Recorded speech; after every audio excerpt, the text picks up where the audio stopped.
Um, Erwinia amylovora causes fire blight, which is easily recognizable on species of wood, such as species of like apple in their tree, because it causes these kind of cankers or sore areas, which are darkened with that have a kind of a watery layer or texture to them, and they usually kind of have a blackish, reddish looking, swollen, shrunken up area, and that's usually where it gets the name of fire blight from, which is the common name of the disease that it causes. Fire blight can happen.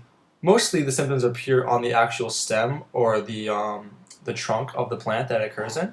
But there's also sometimes discoloration that can occur in the actual fruit itself too. Like in this case, in this model apple that I rendered right here, or not rendered, built right here, you can see there's discoloration in it. This is very typical of having fire blight.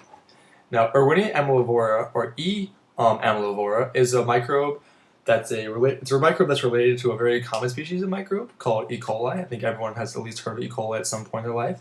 But E. amylovora is known for being gram-negative and rod-shaped and having multiple flagellum extruded from all of its bodies.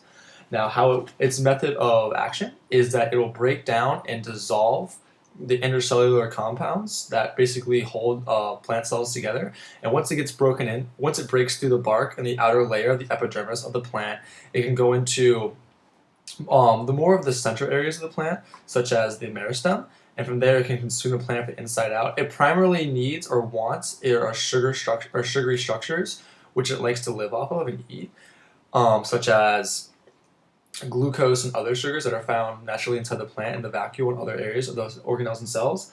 And how it does this, or how it basically infects, is the synthesis of what's known as HRP proteins. HRP proteins are responsible for the breakdown. They actually work as two parts. One is the actual breakdown of the intercellular material, and the other one is it actually acts as quorum sensing for the microbes. So based on the concentration and the grade of the HRP proteins present, other microbes in the same class and order, or excuse me, in the same genus and species can use that to kind of communicate and act vaguely as a hive mind to help consume the plant. Now, this plant is actually a pretty big problem in numerous areas, such as here in North Carolina. It's known for having a very, very humid and moist environment, which things like this is how the plant thrives off of. So it's very, very common if there's rain and the plants are left wet and kind of the shade to get some sort of infection like this, which will lead to these cankers you see in the wood right here. Now, normally in the past, this has been treated with antibiotics like streptomycin, which is a very, very common antibiotic that's used to basically deter gram-negative bacteria. However, as of recently, it started to gain streptomycin resistance due to a lot of overuse and sublethal sprayings, which allows the relatively simpler genome of this microbe to basically evolve and adapt to it, conferring it a certain resistance gene.